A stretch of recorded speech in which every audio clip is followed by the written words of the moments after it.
मैंने अपनी ओर से पूरी तरह से प्रयास किया है कि आपको अच्छे तरीके से समझा पाऊँ इस वीडियो में। चलिए हम लोग देखने का प्रयास करते हैं। BPSC, Bihar public service commission, syllabus इसको देख लिया जाए। मैंने यूपीएससी का भी सिलेबस डाल चुका है, आप लोगों को पता ही होगा। उसमें मैंने बताया था कि यूपीएससी भी जो होती है वह 3 चरणों में एग्ज़ाम अपनी कंडक्ट करती है।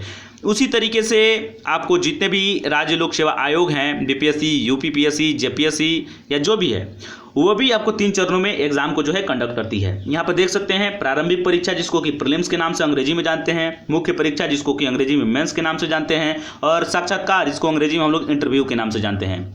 इतनी चीज़ें आपको समझ में आई होगी। अब आइए प्रारंभिक परीक्षा के बारे में थोड़ी सी जान लीजिए। प्रारंभिक परीक्षा 150 मार्क्स का होता है, मुख्य परीक्षा 1000 मार्क्स का होता है, और साक्षात्कार जो होता है 120 मार्क्स का होता है। इसमें आप लोगों को कोई दिक्कत नहीं हुआ होगा। क्या समझे आप लोग? तो प्रारंभिक परीक्षा 150 मार्क्स का, मुख्य परीक्षा 1000 मार्क्स का, साक्षात्कार 120 मार्क्स का।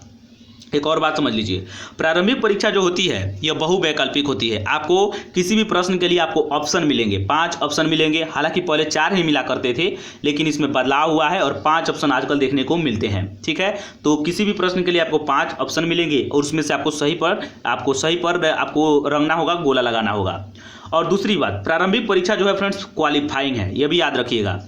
यह जो है प्रारंभिक परीक्षा जब तक आप पास नहीं कीजिएगा तब तक मुख्य परीक्षा में आप बैठ नहीं सकते हैं। ठीक है, लेकिन इसका जो है नंबर जुड़ता नहीं है रैंक में। रैंक निर्धारण में आपको अंतिम जो परिणाम आता है, जिस नंबर पर आपकी जो रैंक बनती है, उसमें इसका कोई भी ज़रूरत नहीं पड़ती है। इसको बस आप पास कीजिएगा तभी इसमें बैठिएगा। बस एक तरीके से बोलिए कि यह एक प्रकार का गेट है, दरवाज़ा है, इसको तोड़ करके आपको इसमें बैठना है। और हमारा मुख्य परीक्षा और साक्षात्कार, इन्हीं दोनों एग्ज़ाम के तहत जो होता है आपकी रैंक भी निर्धारित होती है और इसी का नंबर भी आपको जुड़ता है। तो क्या याद रखें कि प्रारंभिक परीक्षा बहुवैकल्पिक होती है। ठीक है, आपके प्रश्न के लिए आपको विकल्प मिलते हैं, उसमें से आपको सही चुनना होता है। मुख्य परीक्षा जो होती है लिखित होती है। ठीक है, क्या लिखित, इसमें आपको लिखना पड़ेगा। इसलिए क्यों लिखना पड़ेगा? तो इसके लिए आपको जितने भी ज्ञान होते हैं आपके अंदर, उसको अच्छे तरीके से लिख पाते हैं, एक्सप्रेस कर पाते हैं कि नहीं लेखन शैली के माध्यम से, ताकि जो भी एग्जामिनर हो समझ पाए कि हाँ आपको किसी भी चीज़ पर अच्छी पकड़ है। तो मुख्य परीक्षा में आपको लिखना पड़ेगा। और यह जो साक्षात्कार है यह आपको मौखिक होता है, इंटरव्यू, इसके बारे में मैं बताऊंगा। तो इतना आप लोगों को पता हो गया कि प्रारंभिक परीक्षा जो होता है आपको बहुवैकल्पिक होता है, और मुख्य परीक्षा लिखित होता है, और साक्षात्कार जो होता है यह मौखिक होता है। अब दूसरा बात, प्रारंभिक परीक्षा जो होता है यह क्या होता है? तो यह क्वालिफाइंग होता है। बस पास करना जरूरी है, पास नहीं कीजिएगा तो इसमें नहीं बैठिएगा। इसको पास कीजिए और तब इसमें आप लोग अपीयर कर जाइए। लेकिन मेन रिजल्ट जो आता है, जिस नंबर के माध्यम से आपका रैंक निर्धारित होता है, इसमें प्रारंभिक परीक्षा का कोई महत्व नहीं होता, कोई योगदान नहीं होता है। अब जो आपका रिजल्ट आता है, जो रैंक निर्धारित होता है, वह डिपेंड करता है आपका मुख्य परीक्षा और साक्षात्कार पर, इसी के नंबर जुड़ते हैं। लेकिन आपको इसमें भी मुख्य परीक्षा में आपको एक पेपर है सामान्य हिंदी का। यह 1000 नंबर का जो एग्जाम होता है, इसमें एक हिंदी का पेपर होता है 100 नंबर का, देख सकते हैं सामान्य हिंदी। यह 100 नंबर, ये भी क्वालिफाइंग है, यह भी आपको इसका भी नंबर नहीं जुड़ता है। तो यहाँ से याद रखिएगा कि प्रारंभिक परीक्षा का जो सामान्य अध्ययन प्रश्न पत्र है वो, और मुख्य परीक्षा का सामान्य हिंदी, ये दोनों क्वालिफाइंग है। इसमें जब तक पास नहीं कीजिएगा आगे की तरफ आप नहीं बढ़िएगा। यहाँ पर थोड़ा सा ध्यान रखिएगा, प्रारंभिक परीक्षा जब तक पास नहीं कीजिएगा तब तक मुख्य परीक्षा में अपीयर नहीं होइएगा। और मुख्य परीक्षा में आप चले गए तो सबसे पहले आपको सामान्य हिंदी का एग्जाम होगा, और सामान्य हिंदी में अगर आप पास नहीं होते हैं तो आगे की आपको कॉपी चेक ही नहीं होगी। ठीक है, आगे की आपको कॉपी कोई चेक ही नहीं करेगा, ऐसा चलता है। सबसे पहले आपको इसमें क्वालिफाइंग पेपर है सामान्य हिंदी, लेकिन इसका रैंक निर्धारण में कोई योगदान नहीं है। आपको इसमें कम से कम लाने होते हैं, क्वालिफाइंग करने के लिए, पास करने के लिए आपको लाने होंगे 30 नंबर। तो इस तरीके से आपको सामान्य हिंदी में 30 नंबर आप लोग लेकर के आइएगा। सामान्य हिंदी में 100 में 30 नंबर लेकर के आना है। यहाँ पर टाइम मैंने दिया है, मार्क्स जो है 100 समझा रहे हैं, पहले हम कुछ बोल दे रहे हैं उसको सुन लीजिए तो ध्यान से, उसके बाद मैं आपको आगे की तरफ बढ़ूंगा। तो सामान्य हिंदी में आपको 30 नंबर, 100 में 30 नंबर लाना जरूरी है। ठीक है, 30 नंबर जब ला दीजिएगा तब बाकी के जो 900 पेपर हो जाएंगे। चूँकि मुख्य परीक्षा 1000 नंबर को होते हैं, 1000 में से सामान्य हिंदी 100 नंबर का, तो 100 नंबर घटा देंगे तो 900 हो गया। तो 900 यह हो गया, प्लस 120 साक्षात्कार यहाँ पर देख रहे हैं, तो 900 120 1020 नंबर हो गया। तो इसी 1020 नंबर से आपका रैंक निर्धारण होता है। यानी 1020 में कितना नंबर लाते हैं, जितना बेहतर से बेहतर इसमें परफॉर्म कीजिएगा उतना ही अच्छा रैंक मिलेगा और उतना ही अच्छी सर्विस आपको भी मिलेगी। ठीक है, तो इसमें आप लोग पास करना बहुत ज़रूरी है। आप लोग कितना लाते हैं इसमें कोई आपको उतना मतलब कि रैंक निर्धारण में इसका कोई योगदान नहीं है। कोई ज़्यादा महत्व नहीं है, बस आपको पास होना चाहिए इसमें और हिंदी में। कितना लाते हैं कितना नहीं लाते हैं आपके ऊपर निर्भर करता है। लाते हैं तो अच्छी बात है, लेकिन इसका कोई योगदान नहीं है आपको रैंक निर्धारण में। बाकी के जो विषय हैं जैसे जीएस पेपर 1 हो गया, जीएस पेपर 2 हो गया और ऑप्शनल पेपर, इसमें आपको लाने होंगे क्योंकि इसके नंबर जो है जुड़ते हैं, ध्यान में रखिएगा। अब आइए हम आपको समझाते हैं आगे की तरफ। यहाँ पर प्रारंभिक परीक्षा, मुख्य परीक्षा और साक्षात्कार समझ लिए। मार्क जो 150 नंबर, 1000 नंबर और 120 नंबर, ठीक है। सामान्य अध्ययन प्रश्न पत्र, सबसे पहले हम लोग प्रारंभिक परीक्षा को देख लेते हैं। तो प्रारंभिक परीक्षा में सामान्य अध्ययन प्रश्न पत्र, जिसको जनरल स्टडी के नाम से जानते हैं, मार्क जो होता है 150 नंबर का होता है और टाइम जो होता है 2 घंटे आपको मिलते हैं। ये बहुवैकल्पिक होता है, ठीक है। पास करना अनिवार्य है। यहाँ पर मैंने तीर का निशान इसलिए दिखाया है क्योंकि ये दोनों क्वालिफाइंग पेपर है। एक तो सामान्य अध्ययन प्रश्न पत्र प्रारंभिक परीक्षा का और मुख्य परीक्षा का सामान्य हिंदी। जब तक इसको पास कीजिएगा तो आप मुख्य परीक्षा में जाइएगा, और मुख्य परीक्षा में जब तक हिंदी पास नहीं कीजिएगा तब बाकी की कॉपी आपके चेक नहीं होंगे, क्योंकि उसी से आपका रैंक निर्धारित होते हैं। तो ये दोनों जो है क्वालिफाइंग है, याद रखिएगा। ये दोनों पेपर जो है हमारा क्वालिफाइंग है, सामान्य अध्ययन और सामान्य हिंदी। सामान्य हिंदी जो है मुख्य परीक्षा का है और प्रारंभिक परीक्षा का सामान्य अध्ययन। चलिए आगे चलते हैं। तो अब थोड़ा सा मुख्य परीक्षा को देख लिया जाए। सामान्य हिंदी में जैसे ही आप पास कर लीजिएगा तो 100 नंबर तो खत्म हो गए। उसके बाद जीएस पेपर 1, सामान्य अध्ययन प्रश्न पत्र 1, ये 300 नंबर का होता है। क्या क्या पढ़ना है इसके लिए मैं आपको नीचे बता रहा हूँ, आप लोग धैर्य रखिएगा। लेकिन इस चीज़ में आप लोग आसानी तरीके से समझ लीजिए, उसके बाद मैं आगे बता रहा हूँ आप लोगों को। यहाँ पर क्या समझे कि जीएस पेपर 1 सामान्य अध्ययन प्रश्न पत्र आप 1 देख सकते हैं। मार्क्स 300 का होता है, 3 घंटा आपको समय मिलता है, लिखना पड़ता है आपको, ठीक है। इसमें उसी प्रकार से जीएस पेपर आप 2 देख सकते हैं। जीएस पेपर 2 में भी आपको 300 मार्क्स होता है, टाइम 3 घंटा मिलता है। क्या पढ़ना है इसके अंतर्गत वो भी मैं आपको आगे बता रहा हूँ। उसके बाद ऑप्शनल जो पेपर होता है आपको चुनना होता है आपके हिसाब से, ठीक है। वैकल्पिक विषय, इसमें भी आपको 300 मार्क्स होता है, टाइम 3 घंटा होता है, ठीक है। इसमें आपको 34 विषय है, 34 विषय में से कोई भी आप चुन सकते हैं। हम आपको दिखा दे रहे हैं उस 34 सब्जेक्ट को, ऑप्शनल सब्जेक्ट के बारे में, ऑप्शनल पेपर को। ये भी 300 का होता है। आपकी जो भी फेवरेट विषय हो, जिसमें आपकी रुचि हो, पकड़ हो, ग्रिप हो, जिसमें आप पूरा महारत आपकी हासिल हो, उसी सब्जेक्ट को ऑप्शनल में रखिएगा, क्योंकि जितना अच्छे मार्क्स लाइएगा उतना ही बेहतर आपका रैंक भी अच्छा से अच्छा मिल पाएगा। तो क्या देखें हम लोग, सामान्य अध्ययन प्रश्न पत्र प्रीलिम्स का, मेंस का हम लोग देखें 1, 2, 3, 4, ठीक है। तो सामान्य हिंदी यह क्वालिफाइंग होता है, पास करना जरूरी है, 30 नंबर लाइएगा तभी ये सारा कॉपी चेक होगा, नहीं तो नहीं होगा, ठीक है। तो GS paper 1 300 number, GS paper 2 300 number, optional paper 300 number. तो इस प्रकार से 900 नंबर ये हो गया। और ये जो हो गया इंटरव्यू 900 और इंटरव्यू 120, इसी प्रकार से हमारा 1020 नंबर हो गया। साक्षात्कार की बात किया जाए तो 120 मार्क का होता है। इसमें आपका व्यक्तित्व परीक्षण होता है कि आपके व्यक्तित्व में क्या है, ईमानदारी होनी चाहिए, आपके जो होता है पर्सनालिटी जो हो अच्छी होनी चाहिए, ठीक है। और साथ ही साथ प्रशासनिक योग्यता आपके अंदर एबिलिटी है कि नहीं, किसी भी, और निर्णय क्षमता देखा जाता है। किसी आपको विपरीत सिचुएशन को दिया जाता है, टॉप सिचुएशन कोई क्रिएट करके कोई प्रश्न पूछ लिया जाएगा कि उस स्थिति में आप क्या निर्णय लेंगे, ठीक है। तो इस तरीके से इसमें इंटरव्यू होता है। तो आइए अब आगे की तरफ बढ़ते हैं। प्रारंभिक परीक्षा जो 150 मार्क्स का होता है, इसको देख लिया जाए कि इसके अंतर्गत कौन कौन सी चीज़ों को पढ़ना है।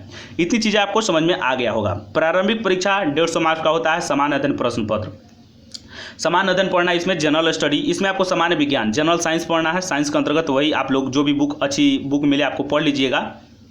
और साइंस में भी आप लोग पूरा का पूरा साइंस पढ़ने की जरूरत नहीं है, बस जो है आपको साइंस एंड टेक रिलेटेड, मतलब कि जितने भी टेक्नोलॉजी से रिलेटेड जो भी चीज़ें हैं, स्पेस से रिलेटेड, टेक्नोलॉजी से रिलेटेड, परमाणु ऊर्जा या नाभिकीय ऊर्जा, और इन्हीं चीज़ों से, और नए नए जो रिसर्च हुए हैं, कोई नई बीमारी आई हुई है उसके रोकथाम के लिए कोई आपको कोई एंटी अब बना हुआ है उसके लिए कोई चीज़, तो ये सारी चीज़ों के बारे में आपको पूछा जाता है।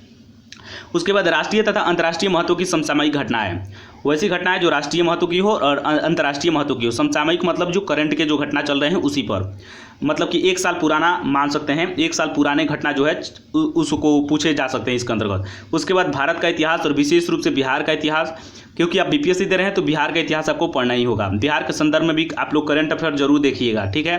तो ये चीज़ें आपको पूछी जाएगी, क्योंकि जिस स्टेट का आप दीजिएगा तो विशेष रूप से भारत के साथ साथ आपको उस स्टेट का भी पूछा जाता है।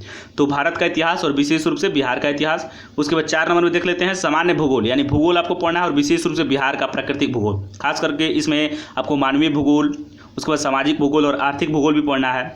और इसमें देख लीजिए भारतीय राज्य व्यवस्था पढ़ना है, संविधान भी इसके अंतर्गत पढ़ना है। उसके बाद भारतीय राजनीति में बिहार की क्या भूमिका है, उस समय के शुरू में स्वतंत्रता आंदोलन में क्या रहा है, आधुनिक के भारत को भी थोड़ा सा पढ़ना है। उसके बाद अर्थव्यवस्था तथा स्वतंत्रता के पश्चात बिहार की अर्थव्यवस्था कैसी रही है। उसके बाद राष्ट्रीय आंदोलन और बिहार का योगदान, राष्ट्रीय आंदोलन जो शुरू हुए हमारे राष्ट्रीय आंदोलन जो शुरू होते हैं गांधी जी के पदार्पण के पश्चात, आप लोग 1885 के बाद से देख सकते हैं राष्ट्रीय आंदोलन, जब से भारतीय राष्ट्रीय कांग्रेस की स्थापना होती है उसके बाद 8 नंबर में सामान्य योग्यता को जानने वाले प्रश्न। आइए मुख्य परीक्षा को देख लिया जाए। मुख्य परीक्षा जो होते हैं 1000 नंबर का होता है, आपको मैंने बता चुका है। आइए सामान्य हिंदी में क्या पढ़ना है। सामान्य हिंदी 100 नंबर का होता है। निबंध जो है 30 नंबर का पूछा जाता है। व्याकरण जो है 30 नंबर का पूछा जाता है। और सिंटैक्स जिसको कि वाक्य विन्यास या वाक्य रचना के नाम से जानते हैं, यह 25 नंबर का होता है। और सारांश जो होता है 15 नंबर। समरी जो है 15 नंबर का पूछा जाता है। तो इस तरीके से हम क्या देखें, 100 नंबर में इस तरीके से मैंने बता दिया, और इसमें मात्र आपको क्वालिफाई करना है, ज़्यादा नंबर लाने नहीं है।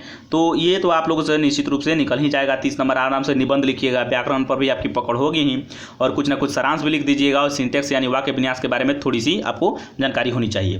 तो ये होगा हमारा क्या, मुख्य परीक्षा के अंतर्गत सामान्य हिंदी। उसके बाद जीएस पेपर 1 जो होता है 300 नंबर का, इसके अंतर्गत क्या पढ़ना है थोड़ा सा देख लीजिए। आधुनिक इतिहास पढ़ना है, मॉडर्न हिस्ट्री। खास करके आप इसके अंतर्गत 19वीं शताब्दी के मध्य से लेकर के बाद की, यानी लगभग 1850 के बाद से जो भी घटना है उसके बाद पढ़ना है। ठीक है, याद रखिएगा 1857 की क्रांति से लेकर के आगे जो भी इतिहास है भारत का पूरा पढ़ देना है। और बिहार की संदर्भ में विशेष रूप से इतिहास जब पढ़िएगा तो बिहार में कौन कौन से आंदोलन हुए, बिरसा मुंडा को पढ़ना है, संथाल विद्रोह हुआ, बंगाल को लेकर के, झारखंड को लेकर के क्या क्या चल रहे थे विद्रोह उस समय के, सारी चीज़ों के बारे में अच्छे तरीके से पढ़ना है। तो आधुनिक इतिहास और भारतीय संस्कृति, बिहार के संदर्भ में देश का इतिहास, बिहार की भूमिका वाले आंदोलन, गांधी, टैगोर और नेहरू की विचारधारा के बारे में थोड़ी सी पढ़ना है। वो क्या सोचते थे अपनी आज़ादी स्वतंत्रता आंदोलन के दौरान, उनका विचार क्या था, किस चीज़ों के लिए लड़ रहे थे, उनका विचार क्या था, इन्हीं सारी चीज़ों के बारे में।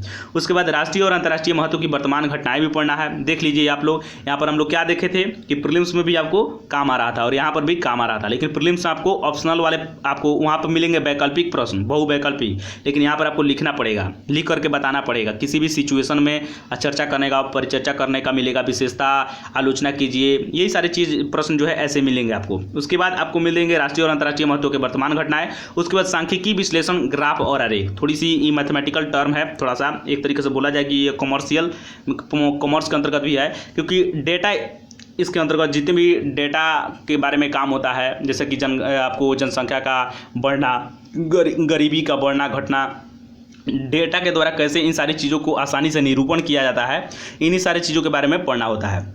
आइए जीएस पेपर 2 के बारे में देख लिया जाए। ये भी 300 मार्क का होता है। तो भारतीय राजनीति में बिहार के संदर्भ में विशेष रूप से पढ़ना है आपको, भारतीय राजनीति को। ठीक है, बिहार की क्या भूमिका रही है, और भारतीय अर्थव्यवस्था को देखना है, और भारत का भूगोल बिहार के संदर्भ में भी। यानी जब हम भारतीय अर्थव्यवस्था पढ़ेंगे तो अर्थव्यवस्था बिहार आज़ादी के बाद बिहार की अर्थव्यवस्था कैसी थी उसके बारे में, और भारत का भूगोल पढ़ेंगे। और भारत का भूगोल पढ़ने के साथ साथ बिहार की भी भौतिक भूगोल पढ़ेंगे। ठीक है, ये भी आपको पता होनी चाहिए। भौतिक भूगोल ही नहीं, साथ ही साथ सामाजिक भूगोल और साथ ही साथ आर्थिक भूगोल। और विज्ञान और प्रौद्योगिकी, विज्ञान और प्रौद्योगिकी में जो भी नए नए रिसर्च हो रहे हैं, टेक्नोलॉजी नई नई आ रही है, और भारत के विकास में क्या योगदान रहा है, जैसे कि इसरो, डीआरडीओ की स्थापना हुई, नए नए सैटेलाइट लॉन्च किए जाते हैं, पीएसएलवी, जीएसएलवी आप लोग सुनते होइएगा हमेशा की तरह। तो ये थोड़ी सी आपको ध्यान में रखना होगा, जैसे कि अग्नि, आपको ब्रह्मोस, ये सारी चीज़ों के बारे में पढ़ना है, किस तरीके से भारत आगे की तरफ बढ़ा है। उसके बाद वैकल्पिक पेपर आपको होता है 300 मार्क्स का।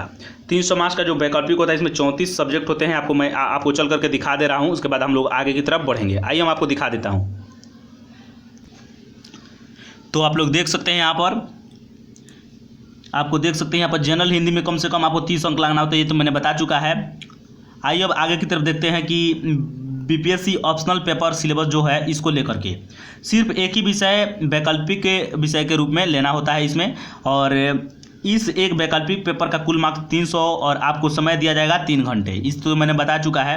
वैकल्पिक विषयों की लिस्ट नीचे दी गई है और साथ में विषय कोड भी है। आप लोग देख लीजिए कौन कौन सा है विषय कोड के साथ में। इसमें आपको है कृषि विज्ञान, पशुपालन तथा पशु चिकित्सा विज्ञान, मानव विज्ञान, वनस्पति विज्ञान, रसायन विज्ञान, सिविल इंजीनियरिंग, उसके बाद वाणिज्यिक शास्त्र तथा लेखा विधि, उसके बाद देख सकते हैं अर्थशास्त्र, विद्युत इंजीनियरिंग, भूगोल, भूविज्ञान, उसके बाद इतिहास, श्रम एवं समाज कल्याण, विधि यानी कानून, प्रबंध, मैनेजमेंट, गणित, मैथ्स, यांत्रिक इंजीनियरिंग देख सकते हैं यहाँ पर। उसके बाद दर्शन शास्त्र, फिलॉसफी है यहाँ पर देख सकते हैं। उसके बाद भौतिकी, राजनीति विज्ञान तथा अंतर्राष्ट्रीय संबंध, मनोविज्ञान, लोक प्रशासन, पब्लिक एडमिनिस्ट्रेशन, लोक प्रशासन, समाजशास्त्र। उसके बाद सांख्यिकी, स्टैटिक्स जो है, प्राणी विज्ञान, हिंदी भाषा और साहित्य, अंग्रेजी भाषा साहित्य, उसके बाद बांग्ला भाषा साहित्य, संस्कृत भाषा साहित्य, फारसी भाषा साहित्य, उसके बाद अरबी आप देख सकते हैं यहाँ पर, अरबी भाषा साहित्य, पाली भाषा साहित्य और मैथिली भाषा साहित्य, तो इतने हैं। आपको देख सकते हैं मैंने जो भी चीज़ों को बताया, तो आप लोग को पूरा अच्छे तरीके से पता चल गया होगा। अब आइए अब आपको मेन पहलू पर आते हैं और देखने का प्रयास करते हैं। तो आपको उतने सब्जेक्ट आप लोग देखने को मिला कि वैकल्पिक पेपर में कौन कौन से सब्जेक्ट थे। 300 पेपर का होता है, उसके बाद साक्षात्कार 120 नंबर का होता है। इसके बारे में मैंने विशेष रूप से बता चुका है। रैंक निर्धारण जो होता है आपको मुख्य परीक्षा और साक्षात्कार पर होता है। मुख्य परीक्षा में आप लोग हिंदी को हटा दीजिएगा, 100 नंबर 1000 का होता है, तो 1000 में से 100 हटाइएगा तो 900 बचेगा, 900 ये और साक्षात्कार का 120। इस तरीके से होता है हमारा 1020 नंबर। इसी प्रकार से मैंने लिखा है कि नोट, मुख्य परीक्षा में सामान्य हिंदी का पेपर क्वालिफाइंग होता है, इसलिए आपको 30 नंबर लाने जरूरत होते हैं। और इस प्रकार से आप लोग इसे 1020 नंबर में अगर आप लोग लाते हैं, ऐसा बोला जाता है 1020 नंबर में आपका अगर नंबर 500 के करीब भी होता है तो आपका रिजल्ट हो जाएगा। 500 से ऊपर रहना चाहिए, 50% मान के चलिए, लेकिन 500 लेकर के चलिए निकालने के लिए। आप उतना लाते हैं तो आपका जो है इसमें सिलेक्शन हो जाएगा। तो आप लोग बोलिए वीडियो कैसा लगा, अपने कमेंट, और थोड़ी सी कमी रही हो तो ज़रूर बताइएगा कि और भी क्या चीज़ों को इसमें शामिल किया जाना चाहिए था मेरे द्वारा, जो शामिल मैंने नहीं कर पाया। फिर ठीक है, मिलते हैं नेक्स्ट वीडियो में। तब तक के लिए बने रहिए गरिमा यश के साथ। वीडियो को सब्सक्राइब कर, आपको वीडियो को लाइक कर दीजिएगा और चैनल को सब्सक्राइब कर लीजिए और अपने दोस्तों के पास ज़रूर शेयर कीजिए। नमस्कार, धन्यवाद।